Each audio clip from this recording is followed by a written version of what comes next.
And I'd spend my nights laying on the nose of the boat, looking up at the stars every night that I had a chance. And I became very accustomed to the night sky when I was younger. And it was like being at home again and just getting lost in the stars in the Milky Way. You're pretty friendly up there, huh?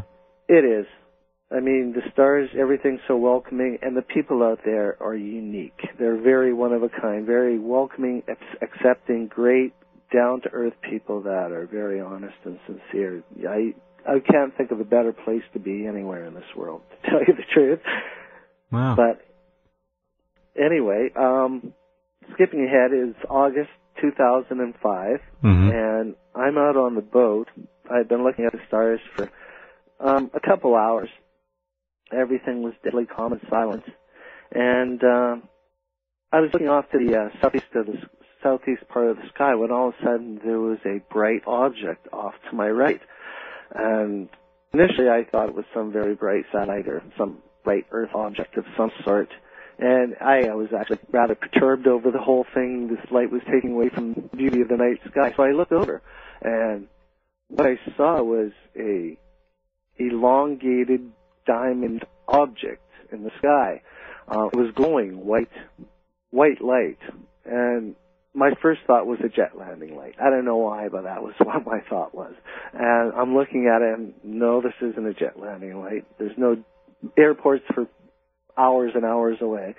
And all of a sudden it got brighter, and I thought, well, maybe this is a meteor. And I'm thinking, this is way too large. This is not moving. It's just sitting in the sky.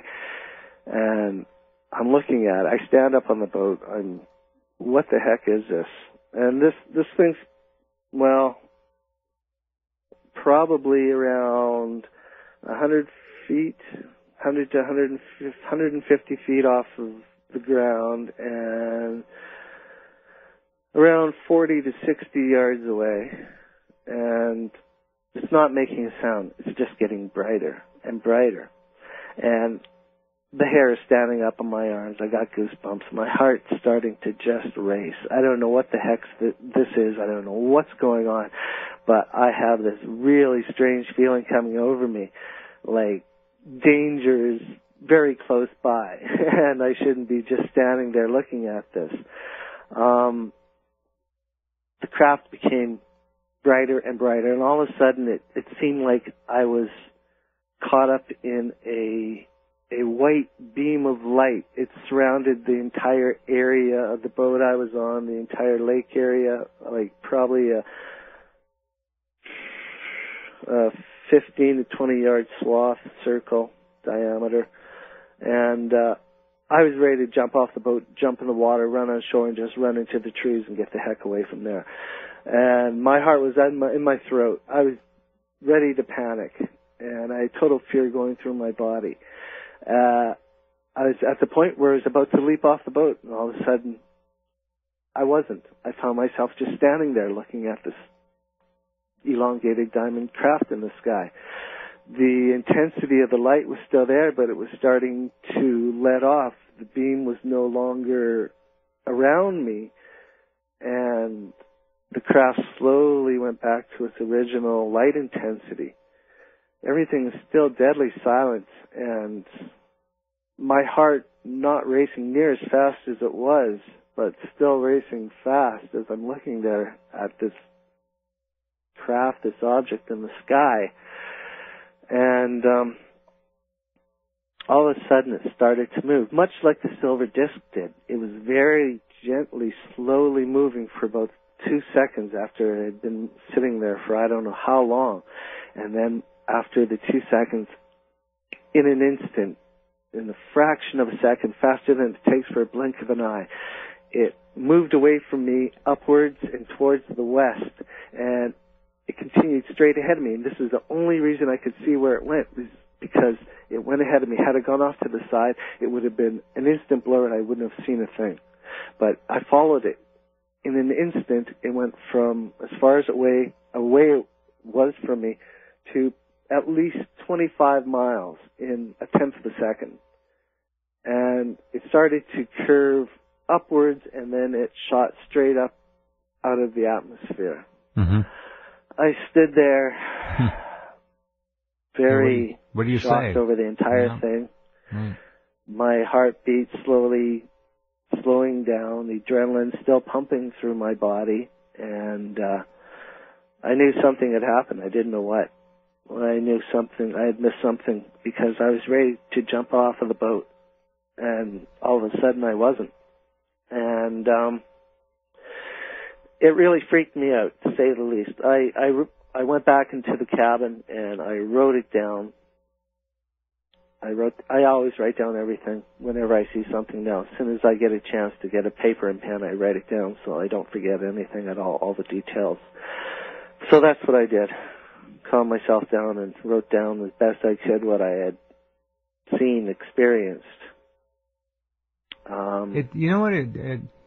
It doesn't sound to me, Brian, like Todd has been linked to the same group at all. It sounds like a lot of different groups have had a shot at him and know who he is, and have been studying or otherwise interacting with him for reasons we'll never understand. But this is just it seems to be an awful lot of different craft so far that have been, coming to visit and right. whatever they're doing. Well, he's got a rectangle. He's got a diamond-shaped craft. He's got a disc. Got a disc. Yeah. You got three things right there, which are unusual. But who knows? But you could be right, Jeff. They could be different ones for whatever reason, coming to visit and doing whatever they are doing for something for their own benefit, or who knows, or being treated like cattle. Todd, when all these things are going on and afterwards, when you can sit sort of back and reflect on it, well, I guess in the one case with your teeth all being loose and so, felt really sick and ill. But other than that, do you get the feeling that these are here for a bad purpose, a good purpose? I don't know if you can answer that or not. But what's your feeling on that? Well, at that point in time in my life, I wouldn't be able to answer that question. But today, okay, no, that's fine. Yeah, it's kind of when you throw it there, you see what happens, eh? But yeah, because you've had the bad experience. So the rest, well, so far it doesn't seem really horrible. Like we hear some cases, but the one we were definitely sick and ill with the teeth and your hair loss and teeth loss. Or not teeth loss, but everything going goofy there. It's that's definitely not a good thing that's happened to you anyway. I'll say that they're here not to protect us, but they're here because they have to be. They're responsible for us. That's all I can really say. Responsible? Well, they better become more active, or we're going to destroy the planet completely. No, we're doing a good job of that. Yeah. Yeah, for sure. They're not. I don't think they're here to save us, and they're not here to. I mean, as we all have seen in the past from people sharing their experiences in military, we know that they've shut down nuclear facilities and disarmed many nuclear warheads in the past. So I mean, it's obvious that they don't want a nuclear war to happen now.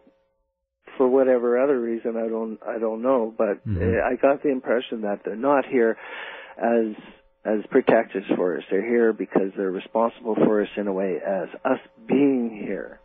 They have to make sure that we don't totally annihilate ourselves where we are no longer here.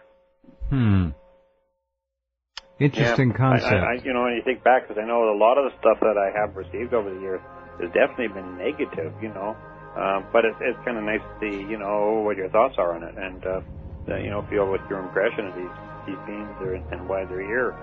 And like Jeff said, boy, something better happen if it was going to happen, because that planet seems to be slipping away between our fingers real quick, and there could be a lot of people ill. Okay, hang on, gang. We'll be back in just a few minutes, and getting to know Todd's life pretty well. This is very interesting, and more ahead. So stay tuned, and Brian, Vike, and I will be right back with you.